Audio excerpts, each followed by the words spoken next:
Құрметті жігіттер, бүгінгі таңда әскерден қашушылардың саны артып келе жатыр. Айналамызда болып жатқан саяси жағдайларға көз жүгіртсек, еліміздің шекарасына, қауіпсіздігіне барынша мән беретін уақыт жетті.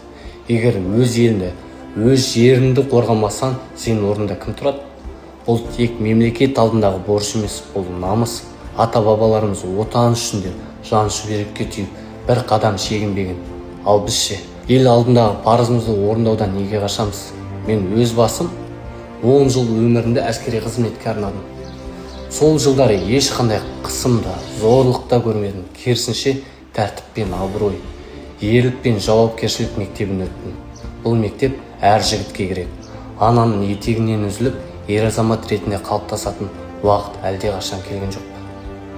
Қолына қаламынан басқа ауыр зат ұстамаған жастың ертең ел басына күн туса, не істейтінін үйдегі тәрбие қандай?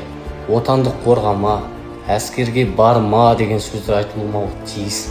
Керісінше баланы ерлікке, батылдыққа, отанға, адалдыққа тәрбиелеу әр отбасының парызы. Кештерде клуб аралап, көшеде босқа уақыт өткізіп жүргенше елге пайдасы тиетін іс жасаған жөн.